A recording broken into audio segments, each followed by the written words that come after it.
Hey, Starlight Tribe, it's me, Queen G. Glad to see you all back. Today I want to talk about being a blessing and what that means. Because so many people I've noticed, especially because of the way I live, most of you all probably know that I live out here in the wilderness. And I don't know, I guess it's just one of those things that God had for my life, and it's something that He wanted me to go through after I got seriously sick. And so I've been doing it. I'm not here complaining by any means. But however, there is something that I've noticed. Even when I lived in Vegas, there was so many people there who were sleeping on the street and having a hard time, and everybody would go past them and say, oh, they just lazy. They don't want to work. They don't want to do this. They don't want to do that. And that's not necessarily the case. Because when I got to Vegas, what I didn't realize is that I had to have a liquor and alcohol card. I had to have a state card. I had to have some other card just to get a job, mind you. And that was about $200, $150, $200. And if you don't have that, that's like 1.5 million, all jokes aside. So the reason I'm having this conversation is because today there was a moment when I kind of got in my feelings. I didn't react because that's just not who I am. I've grown. You know, my spiritual path and evolution is more important to me than telling somebody what I think of them, because usually what I think of them, they don't care anyway. So to avoid all of that, I just, I deal with myself the way I deal with myself. And it bothers me because everybody wants to tell me that they're Christian or that they're religious or that they have this or that they have that. What they don't realize is that when God put it on your heart to notice somebody or to help somebody, that's your blessing. And you're blocking it because you're taking the time to judge these people when you don't know their situation, you don't know their circumstance, you don't know how they came to be where they are. You don't know any of that, but you just formulate this picture in your mind and convince yourself, which is the scary part, that, oh, this is this person's life and this is what this person is going through. But you never took a turn or a chance to ask a question. Did you ask that person, what are you going through? Did you ask that person, how did your life become to be this way? But I'm out here and I'm working with them and I'm helping them out and I'm doing what I can. But I have to also look out for me and mine, because again, I live in the wilderness. But having said that, it's amazing to me how people will be, oh, I'm Christian, you know. But to me, Christian means to be Christ-like. It's to do what Christ would have done. And Christ don't judge people. Christ don't, sit there and say, well, you should have did this and you should have done that, when you don't know that person's situation. You don't know how hard it is out here when you're not amongst those people who have all these businesses and just chose to just check out of mainstream. When you're put here by without your own choice, in the beginning it's scary. It's for some people, oh Lord, why me? What did I do to deserve this? The other part is, oh my God, how do I get out of this? And then everybody wants to judge and talk crap and point the finger and say you're lazy and say you're not trying and you don't want to do this and you don't want to do that. And that's not the case. First of all, I've been out here in the wilderness about 3 years now, and only one person that I've talked to in all that time actually wanted to be out here, who chose to be out here. And he was young, so I'm going to chalk it up to youthfulness and inexperience. But yeah, he chose this. Why? I'm never going to understand. But that was his choice. It's his life, and he can do whatever he wants with it. But you got a lot of people out here by circumstance. And oh my God, it breaks my heart because there's so many veterans out here who fought for this country, got honorable discharges, and all these things. And they can't get help. They really can't get help. And the money that they get a month It's not enough to sustain them as far as keeping a house, lights, gas, water, food, medical, all that. It's not enough. And then a lot of them give you these horror stories about when they go to the VA and how they're treated. And all of them can't be lying. All of them just simply can't be lying. And I'm not going to believe that. And no one's going to convince me that they're all lying. It just doesn't make sense. But you got these people out here who want to be in the nice cars and the nice houses. And I commend you for that. If you earned that, then I commend you for that.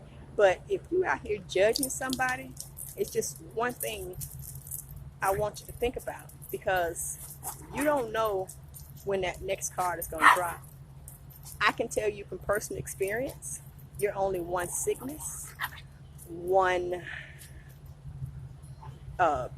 missed job, one paycheck, one bad investment, one bad decision from being out here in the wilderness with us. So before you take the time to judge somebody, think about that. Just today, a lady got mad at me and my daughter because we're sitting here and we're laughing and we're happy. And she's like, how can you be happy if you live like that? So what does she want me to do? Kill myself? Shoot myself? Jump off a cliff? I mean, why not be happy? I mean, everything else in the world tells me I shouldn't. So why can't I live my life and be happy? I'm happy for my life because I almost died 3 times, I got really sick. I almost died 3 times. So whether I'm out here in the wilderness, whether I'm in a mansion, where I'm in the apartment, whether I'm in my dream RV that I'm hoping and praying it comes real soon, whatever that may be, I choose to be happy. And you can't stop that. You can't block it and you can't stop it. So happiness for me is a choice. And my choice is to be happy. My choice is to help and inspire anybody and everybody that I can to be the best they can be, no matter what life throws at them or what circumstances that life brings to you. I went through a lot in my lifetime. I was a victim of domestic violence. Now I am victorious because I can look that same person in the eye and you don't scare me. You have no control, no power over me. I've been through family disputes of, them wanting to accuse me of thinking I'm Miss Goody Two Shoes or all of that, or them spreading rumors about me. And this is my family. That's not even true, but that's cool. I love them in spite of themselves, But for you to sit there and feel like you have the right to judge somebody, and when you don't know their story, you don't know their circumstances. I mean, some of these women out here, they're selling their bodies. They're strung out on drugs because that's all they know. I mean, a lot of them that I've spoken to was raped by a family member, sometimes their very own father, if not their father, their stepfather, if not their stepfather, their brother, if not their first cousin. And that's all they've ever known, to be treated for an object. So right now they feel like it's their choice. They're choosing to do this to keep themselves alive, to keep themselves sustained. So right now they feel like that's the only power that they have, and it's not up to me to judge them. I'm going to pray for them, and I'll counsel them and talk to them whenever they need me to, but that's their choice. It's not my position. All you Bible people, it say, judge not, for you will be judged. Touch not my anointed. I don't know if that woman's an angel. I don't know if she's somebody confused, because if you think an angel's going to come back to this earth not in need of anything, not have looked like or be perceived as he's going through something, you're the one crazy. Because if he needs nothing, then it's easy for you to show your heart. But if they need something, it's easy for you not to show your heart and easy for you to walk away and turn your back. But I believe, even in my situation, as I said, I live in the wilderness, but if somebody comes to me or passes me and I see there's a need and God lays that on my heart that they need something, I'm going to stop. I'm going to ask, you okay? Do you need anything? It's that simple. And I have a whole lot less than most people to give. But I'm willing to share what I have, because that could have been an angel. That could have been a blessing. That could have been the one thing that kept that person from, as I said, shooting themselves or trying to hurt themselves because one person cared.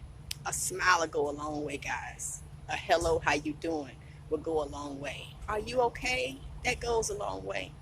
I'm not asking you to pick these people up, dust them off, and get them back into mainstream. That's not what I'm asking. That is not even my message. My message is to be the help you can be when you're there and let God take care of the rest. Because that may have been God, 9 times out of 10, telling you to do something. Did you choose to help, hinder, or judge? Because I see it. I see it all. And homeless and people living out here in the wilderness got a brand new face.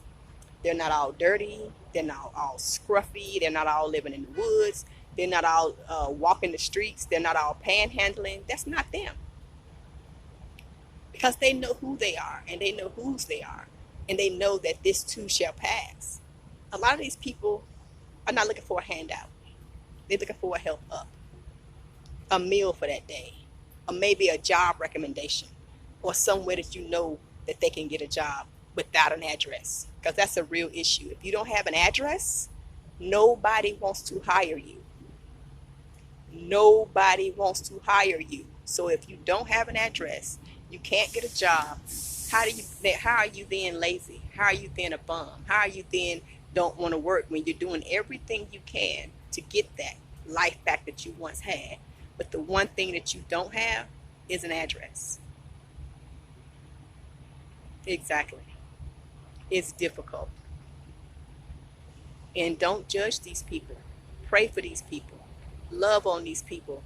Just know that they are not all bad. Now, you got some out here, such as the lady who had the Mercedes, dressing her little kid up, dusting her face with brown makeup, looking at make it look like dirt, and then she go home to this mansion. You have a select few that do that. But you have more people out here that this is their real freaking life, like myself, than you do people like her. And I know though people like her make it bad, but people who is this is their real life. But don't judge them all by her. If you ain't sure, come today. God tells you to do something and you're not sure, come back tomorrow. And then come back the next day. And if they're still there, that's their life. That's their real life. And if you're uncertain, pray for them. You may not feed them, but at least that prayer will keep them alive that night. And maybe the hunger pains won't be as bad. You know, because everything out here, you have to know your worth. Because even people who live in their cars, who live in tents, who live in the woods, who live in RVs, they all have worth. They all have value. They all have a story. And if you take the time, it may just change your life. Because they're human beings just like you are. Never forget that. All right, until the next time, like, share, subscribe, and we'll talk on the other side.